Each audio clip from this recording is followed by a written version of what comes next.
Buenos días. El día de hoy vamos a hablar de educación ambiental e impactos ambientales. Empezamos por hablar sobre la educación ambiental y qué es el ambiente. Se considera como el ambiente el conjunto de componentes físicos, químicos y biológicos de las personas o de la sociedad en su conjunto, es decir, el lugar que nos rodea.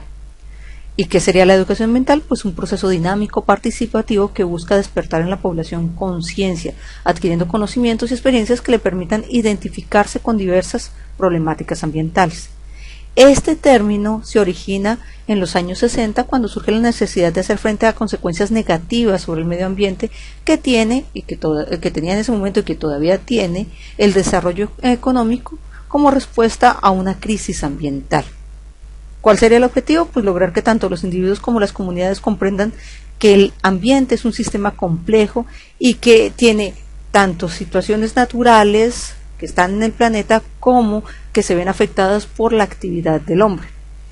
La importancia, pues sabemos que es importante porque las personas deben hacer conciencia sobre su medio ambiente, así como de todo lo que les rodea y cómo debe cuidarse, preservarse para no perder la fauna, la flora, la biodiversidad, tantas cosas que nos ofrece el ambiente.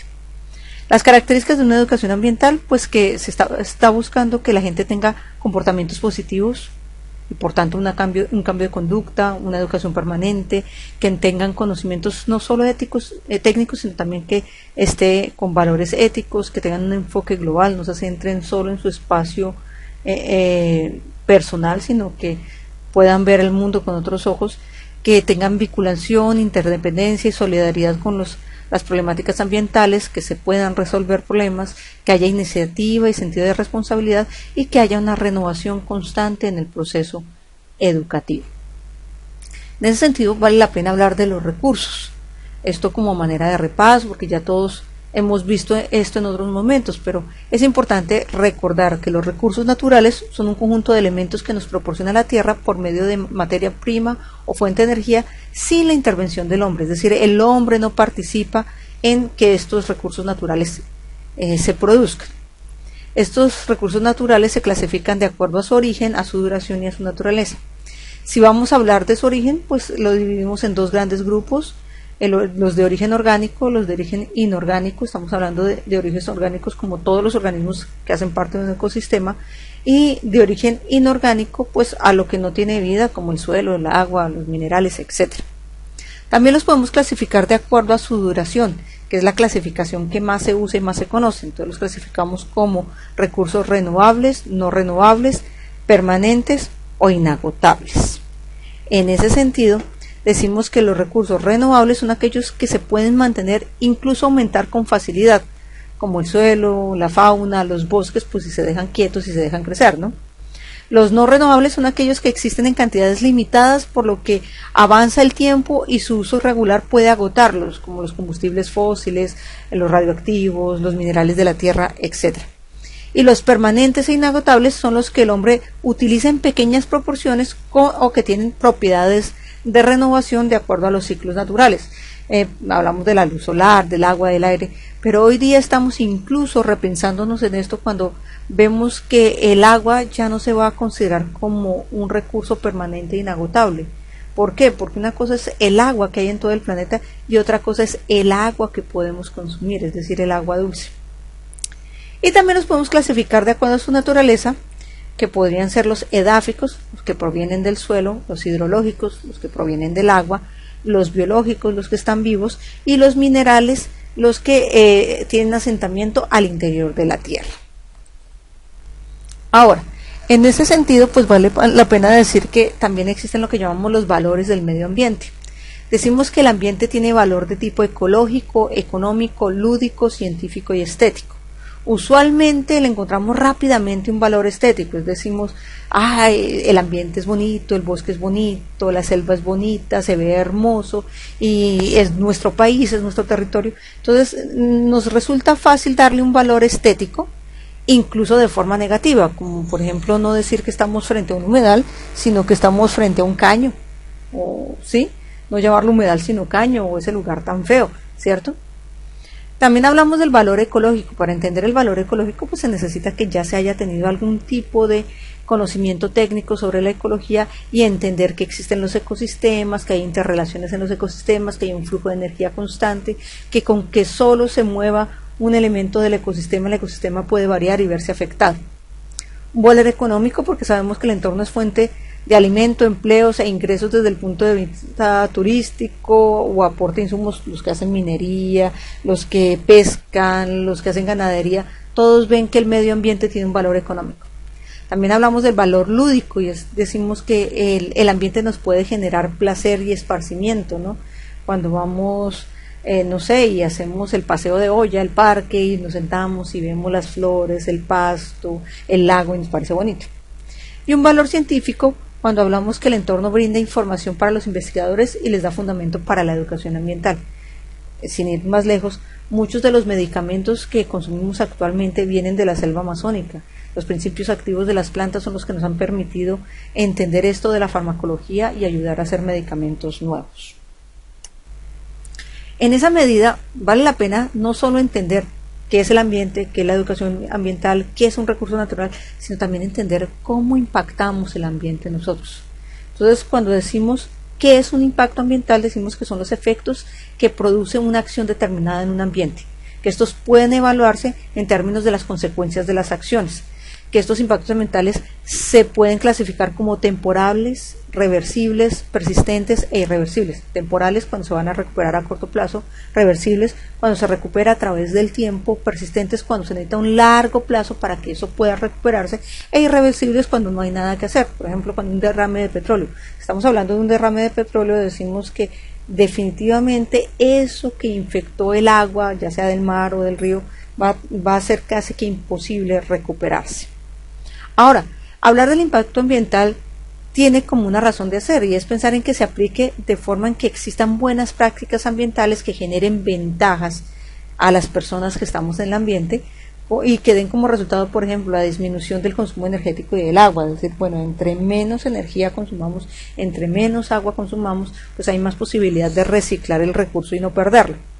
Que haya una disminución del impacto de los residuos sólidos, de los residuos líquidos, que se minimice el impacto ambiental negativo, que haya una mejor capacitación incluso para los empleados de las empresas y entiendan que no pueden estar regando las basuras en cualquier lugar, que hay que tener una forma sustentable de hacer estas cosas.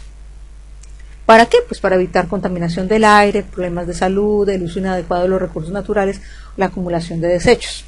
Ahora, todo esto solo se puede hacer frente a una evaluación del impacto ambiental. ¿Cómo se evalúa? Se evalúa a través de análisis y consecuencias de la acción, es decir, se hace una instrumentación. Muchas veces ustedes han visto que les llegan encuestas donde le dicen, venga, usted conoce la humedad del burro, usted sabe cómo está afectado la humedad del burro, usted lanza basuras a la humedad del burro. Ese es un instrumento en el cual se hace un análisis de la evaluación del impacto ambiental. Estos instrumentos desarrollan planes de resaneamiento poblacional, de capacitación, de monitoreo y se declaran leyes ambientales que lo que permiten es proteger el ambiente y sus recursos. Pues esa es la idea del impacto ambiental. Ahora, podemos decir que hay impactos de tipo negativos, positivos, como les decía anteriormente, hay unos que son directos, otros que son de un impacto acumulativo. Por ejemplo, el asunto de cuando estamos hablando del efecto invernadero es un perfecto ejemplo de lo que es un impacto acumulativo, como se ha venido hablando desde los años 70 del efecto invernadero, en los 90 fue boom y hoy día vemos que ya salimos, aparte del efecto invernadero estamos recibiendo las consecuencias del calentamiento global, ¿cierto? Hablamos que también hay impactos sinérgicos cuando la alteración de un espacio ambiental sobrepasa ese espacio ambiental e impacta otros lugares. Hablamos de impactos residuales, actuales y potenciales, ciertos, probables, improbables, desconocidos. Bueno, hay varias clasificaciones para eso. Pero para resumir esto, entonces decimos que el impacto ambiental estudia las consecuencias, ¿cierto? La definición, las causas del consumismo y del crecimiento poblacional, ¿cierto? Decimos que esas consecuencias pueden ser globales, como el cambio climático, como la pérdida de la capa de ozono, como la deforestación, como la pérdida de biodiversidad, pero que también pueden ser locales, ¿cierto? Como la contaminación atmosférica del agua, del suelo, la contaminación visual, la contaminación por ruido, o la pérdida de suelos y deforestación, que es realmente en el panorama en el que nos encontramos actualmente. Eso implica que nosotros como seres humanos generamos lo que llamamos la huella ecológica. Se dan cuenta que hay un piecito, ¿no? Entonces hace algunos años se habló de que hay una huella ecológica muy fuerte del paso del hombre sobre la Tierra. Una de las más importantes es el asunto del carbono, de la contaminación con dióxido de carbono, porque mucho del terreno forestal que podría tomar ese dióxido de carbono para hacer el procedimiento y mandarlo a oxígeno, pues ya no alcanza, o sea, hemos talado tantas plantas que no podemos hacer eso, y además además del dióxido de carbono que se produce de la respiración, nosotros estamos produciendo grandes cantidades de monóxido de carbono por los carros, por las industrias y demás, así que la huella de carbono que estamos dejando sobre el planeta es tan amplia que las plantas ya no están alcanzando a hacer el ciclo del carbono correctamente, y eso pues bien complicado. Otro asunto es el asunto de los cultivos, ¿no? No solo por lo que cultivamos, sino por la cantidad de tierra que se utiliza para cultivar. Cuando nosotros hacemos cultivo, estamos privilegiando que una especie vegetal sobreviva sobre otra, y ustedes saben que cuando hacemos eso, estamos rompiendo el equilibrio ecológico en un ecosistema. A eso le llamamos el monocultivo. Por ejemplo, en un país como Colombia existe el monocultivo de la palma de cera africana. Esta palma de cera que se utiliza para producir aceites es una planta que requiere grandes extensiones de terreno, que es supremamente celosa con el agua, o sea, consume muchísima agua, que demora más o menos unos 7 años en generar fruto, así que no es una cosa que puede sembrar cualquiera. El que haga un cultivo de palma africana tiene que tener mucho dinero, no solo para esperar a que dé cosecha, sino para contratar a las personas que deben cuidar ese cultivo, y necesita mucha tierra, desplazando a otro tipo de personas. El otro asunto es el asunto del pastoreo. En Colombia se da mucho la ganadería, ustedes saben que hay mucho terreno en el país utilizado por ganadería, es decir, que los terrenos que no están utilizados por monocultivo, que los monocultivos por excelencia en Colombia pues son la palma de cera, el café y la coca, infortunadamente. Como les decía, todo este tipo de cosas genera en el planeta algo que conocemos con el nombre de huella ecológica. La huella ecológica es el impacto que genera el hombre en su paso por los ecosistemas.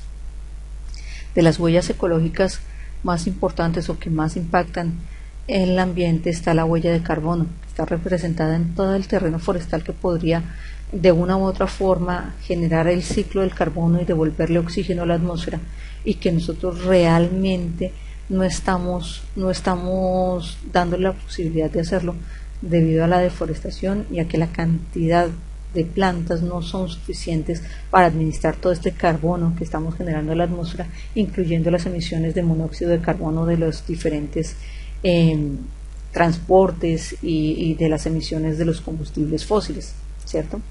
Otra huella importante es la huella de los cultivos, particularmente porque nosotros solemos hacer lo que llamamos monocultivo, y es privilegiar el crecimiento de una planta por encima de las demás, porque generamos grandes extensiones de tierras sembradas con una sola cosa. En Colombia es famoso el monocultivo de palma de cera africana, el monocultivo de café, el monocultivo de coca, que es célebremente famoso, y que de una u otra forma no permite que haya una regulación en los ecosistemas al generar mayor espacio para una sola especie vegetal. Otro problema serio que tenemos es el del pastoreo. La producción ganadera en Colombia también es una franja enorme de producción que hay en el país, y se utiliza muchísima tierra que no puede utilizarse para cultivar, ni que se permite para el desarrollo normal de los ecosistemas, porque es la tierra que están pisando constantemente las vacas, y por tanto no le permiten al suelo renovarse. Ese pastoreo constante es lo que hace que los ecosistemas también se vean alterados. Colombia también tiene una grande historia ganadera, tenemos ganado casi que en todas partes. Otro impacto fuerte es el impacto forestal. Cada vez que nosotros estamos haciendo deforestación porque necesitamos una gran cantidad de árboles para producir madera, para hacer muebles, construir cosas, pulpa de madera para hacer papel y demás, leña como combustible, o simplemente para tener un terreno en el cual urbanizar, estamos generando un gran impacto, y como se dan cuenta, todos esos impactos comienzan a relacionarse entre sí. El otro asunto es el de la tierra urbanizada. Cada vez que generamos un impacto en un ambiente natural al cual le quitamos todas las plantas, la fauna, el sistema de vida normal de ese territorio para urbanizar, para que nosotros vivamos en esos lugares, estamos haciendo una destrucción ecológica. Y el siguiente es el de el mar, ¿no? Hoy día se cree que el lugar del que menos recursos se sacan, porque no hemos podido explorarlo a profundidad, es el mar. Aún así, hemos declarado especies en vía de extinción por la explotación excesiva, por la pesca y demás. A eso sumémosle otros asuntos, como el asunto del efecto invernadero. Ustedes ya saben que el efecto invernadero es el calentamiento natural de la Tierra, que cuando nosotros tenemos la energía solar, ella debe traspasar la atmósfera, llegar a la Tierra, y parte de esa energía debe reflejarse a través de la atmósfera y salir del planeta Tierra. ¿Qué está pasando? El efecto invernadero nos implica que entre la estratosfera y la troposfera nosotros ahora tenemos una gran cantidad de gases, en su mayoría acumulación de monóxido de carbono, que no permite que esa luz que entró salga. Al no permitirle salir, se está quedando en la atmósfera, generando un calentamiento en el planeta, que hoy día sabemos, en este momento sentimos los efectos del calentamiento, sentimos cómo ha cambiado la temperatura y cómo el volumen cúbico del mar ha ido aumentando, y lugares que estaban fuera o que tenían costa y estaban fuera del mar van a terminar sumergidos debido a los tsunamis, a las inundaciones y demás.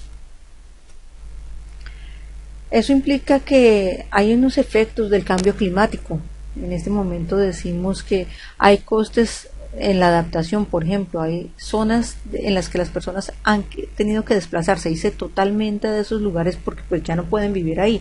El lugar en el que tenían sus casas, sus comercios, donde vivían, está totalmente inhabitable, ya sea por las altas temperaturas o porque han sido arrasadas por inundaciones, terremotos, erupciones volcánicas, etcétera. Los costes de adaptación de las zonas costeras a la subida del nivel del agua son supremamente fuertes, porque una zona costera además tiene que generar unos contrafuertes, unas barreras para que el agua no siga entrando hacia el continente, y eso implica bastante trabajo. Hay una pérdida de capacidad de trabajo debido al calor. Ya tenemos lugares en el planeta donde en época de verano la temperatura está sobrepasando los 43, 44 grados centígrados, una temperatura muy alta. De hecho, hoy mismo aquí en Argentina hay un incendio forestal en la parte norte del país, en lo que es Córdoba y alrededores, que tiene la temperatura en primavera, cuando la temperatura tiene que oscilar entre los 16 y 20 grados centígrados, en 43 grados centígrados. Es imposible trabajar de esa manera. Evidentemente, eso hace que las personas desplazadas de un territorio intenten ir a otro y se generan conflictos bélicos, porque la gente siente que tenía su territorio, que estaba bien, y llegaron unos extranjeros a quitarles los recursos, a quitarles el trabajo, a tratar de vivir en el lugar en el que ellos vivían, lo que hace que los países comiencen a generar conflictos bélicos para devolver a las personas a sus territorios, para no dejar el avance de estas personas. Evidentemente eso también se ve en el empeoramiento del acceso de agua potable en determinadas áreas, o sea, lugares en los cuales el agua dulce se secó completamente, los ríos se secaron completamente, y al secarse los ríos, pues la gente no tiene agua. Sin ir más lejos, esta semana había una discusión fuerte en México por eso, porque México hizo un tratado con Estados Unidos en el cual tenía que pagarle una deuda en agua, y la gente que tenía esa agua destinada para sus cultivos en este momento no tiene con qué regarlos. Entonces están en una pelea así tenaz, porque pues hay que darle el agua a Estados Unidos y ni siquiera hay agua para el país, entonces complicado. Evidentemente también se propagan las enfermedades por el aumento de temperatura. Ustedes vieron que enfermedades como el dengue, que no llegaban a las ciudades donde las temperaturas eran bajas, ahora llegan. ¿Por qué? Porque se subió la temperatura. Entonces tenemos que los mosquitos, que antes solo estaban en zonas tropicales, han llegado a zonas que no eran tropicales y son vector de transmisión de muchas enfermedades. Evidentemente eso genera un aumento de la pobreza provocada por los fenómenos meteorológicos extremos, donde hay incendios forestales, donde hay inundaciones, donde hay sequía, pues la gente no tiene que comer. Evidentemente eso hace que haya una subida en los precios de los alimentos básicos que se consumen habitualmente y haya un descenso en la productividad de las cosechas. Todo esto sin sumarle el asunto de la pandemia. Ahora, esto del cambio climático global es una cosa de ahora o se sabía desde hace mucho tiempo. No, pues realmente se sabe desde hace bastante tiempo.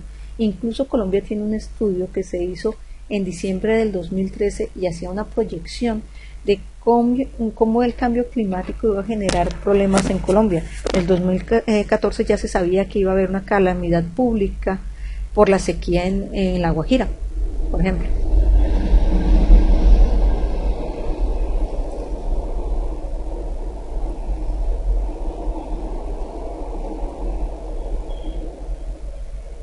Bueno, y esto del cambio climático global es nuevo, es una información que hasta ahora se sabe, se sabe desde hace bastante tiempo, no, realmente se sabe hace mucho tiempo, incluso en Colombia.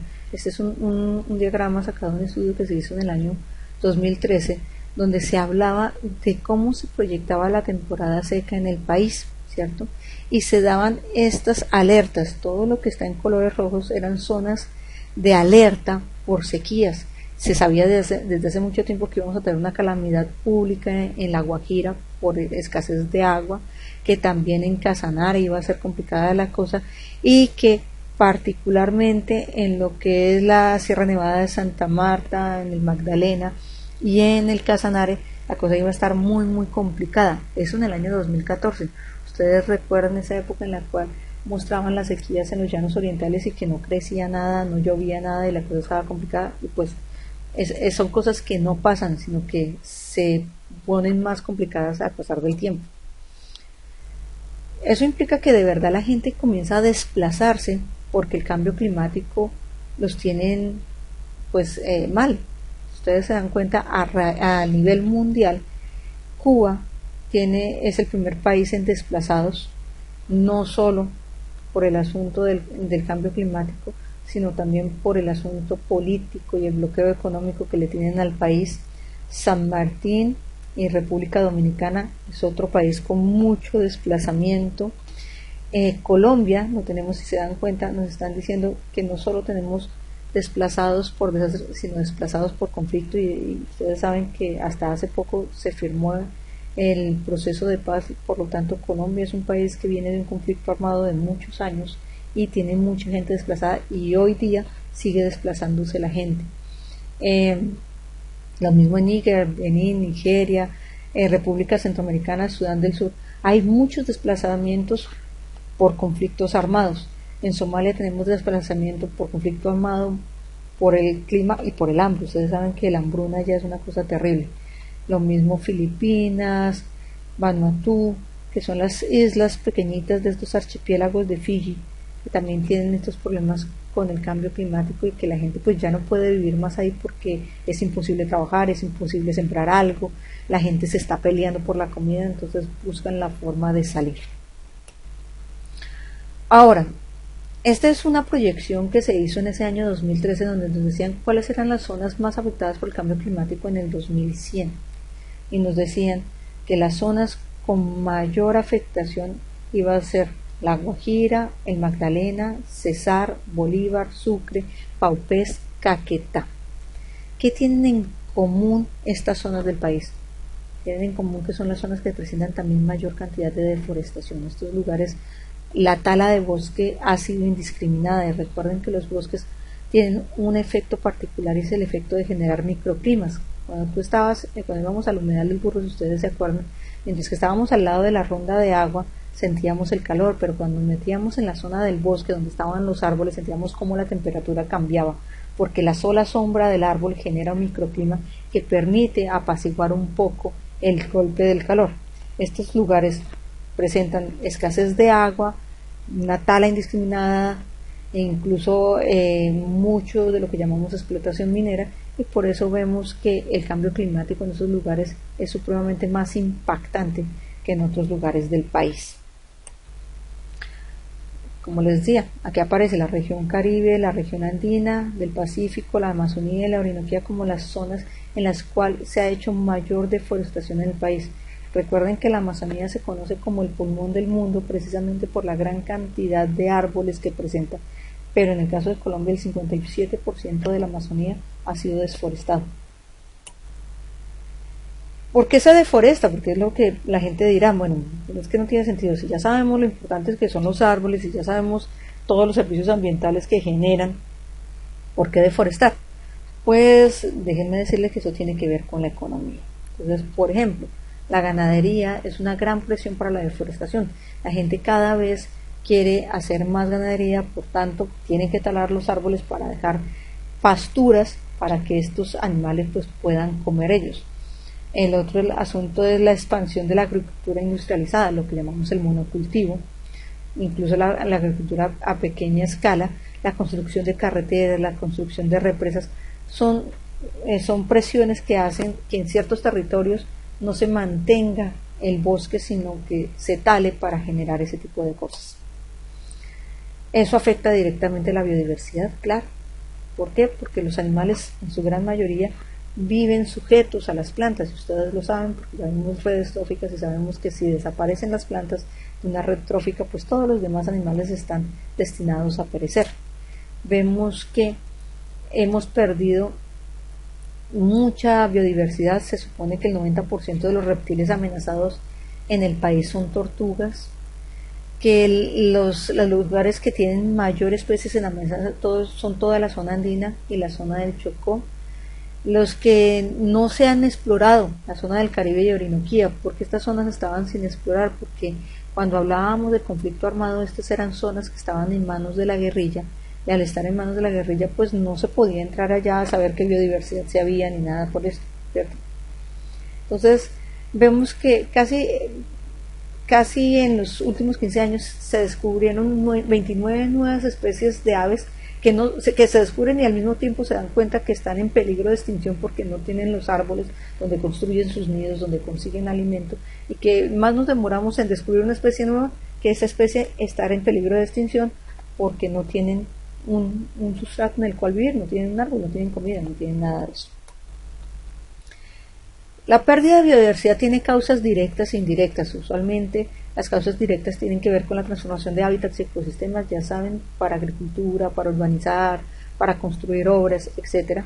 Pues la construcción de obras, la introducción de especies nuevas. Eso de la introducción de especies es tenaz, porque cada vez que traemos una especie de un ecosistema al que no le corresponde y no tiene un supradepredador o no tiene un enemigo natural, muy probablemente aumente en gran medida su población y afecte a todo el resto. La sobreexplotación de los recursos, la contaminación y el cambio climático son como las causas directas de la pérdida de biodiversidad, pero también hay unas causas indirectas que realmente son las que nos explican todo esto. La primera, la tenencia de la tierra. Si la tierra está en manos de personas que dicen, mire, yo no voy a hacer ganadería, yo no voy a hacer monocultivo, yo quiero conservar este ambiente natural, puede que suceda, pero pues no es el caso. Usualmente la tierra está en manos de grandes terratenientes que lo que quieren hacer es sacarle dinero a esa tierra, entonces por eso hacen grandes monocultivos, por eso son grandes ganaderos, ¿cierto? Y pues ponen en peligro la biodiversidad. Otro asunto es la falta de conocimiento, porque no vamos a decir que todo el mundo es malo, ¿no? Que lo que pasa es que hacen las cosas sin saber. No, hay mucho desconocimiento al respecto.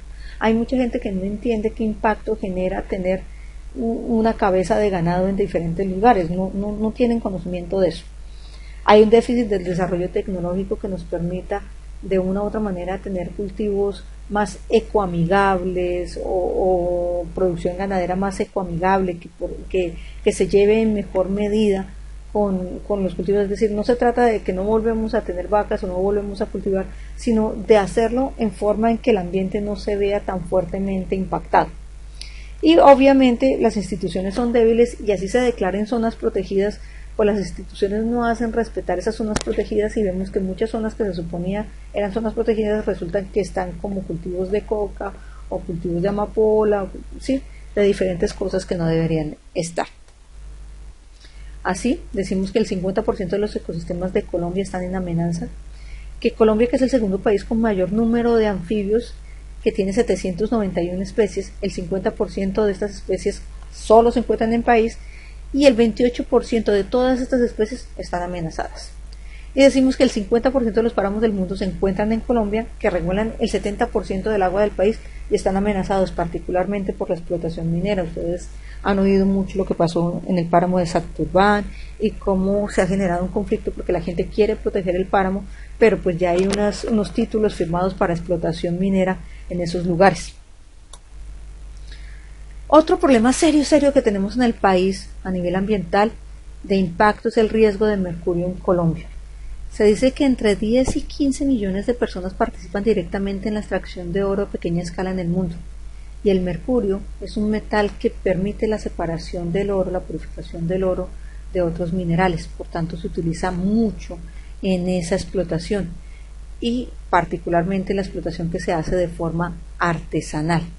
En ese orden de ideas, Colombia, a nivel de Bolívar, de Antioquia, de Santander, de Risaralda, Tolima, Huila, Valle, Nariño, Putumayo, tiene una gran cantidad de extracción minera que utiliza mercurio. En ese orden de ideas vemos que el 35% de las emisiones actuales de mercurio son generadas por la minería de oro a pequeña escala y el 24% corresponde a la combustión del carbón. En 2010 las emisiones globales de mercurio en el aire alcanzaron a 1970 toneladas. ¿Y por qué eso es tan preocupado? ¿Por qué nos preocupa que haya tantas emisiones de mercurio en el aire?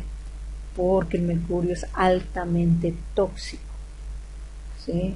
El envenenamiento por mercurio es supremamente común y hace bastante daño. Se supone que hay más o menos 300 toneladas son descargadas a los ecosistemas del mercurio, por ejemplo al agua. Y el mercurio tiene otra propiedad y es que se descarga el agua y por tanto infecta las aguas y a todos los animales que viven en ella. Por tanto, muchas veces nosotros tenemos acceso al mercurio por el pescado que comemos. Entonces el mercurio queda en el músculo del pescado y así lo ingerimos, generando una gran amenaza para todo el país. Otro problema que tenemos es la desertificación del suelo. Sí, hay una alarma fuerte para el país. ¿Por qué? Porque estamos salinizando el suelo. ¿Con qué lo salinizamos? Una gran cantidad de productos químicos se utilizan para matar plagas, para tratar de abonar el suelo y demás, que hacen que cuando se hacen estos cultivos a gran escala desgasten el suelo y llega un momento que erosionan totalmente el terreno y lo vuelven desierto. Colombia tiene más o menos un 48% del territorio en procesos de erosión. El 80% del territorio de la región andina es vulnerable y tiene problemas de erosión y el 5% de los suelos del país están altamente susceptibles a la salinización. Evidentemente el uso frecuente de abonos hace que haya un gran exceso de sales subterráneas, lo que salinifica el suelo y se dan estos procesos de erosión. Y el otro problema, y yo creo que uno de los que más nos ha afectado en los últimos tiempos, es el asunto de la explotación minera. Si ustedes se dan cuenta, aquí tenemos unos indicadores en naranja, otros como más blanquitos, unos cafés y otros grisecitos, ¿cierto? Son áreas tituladas para la explotación del oro. Esto también para explotación de oro, esto es para explotación de carbón y esto para explotación de carbón.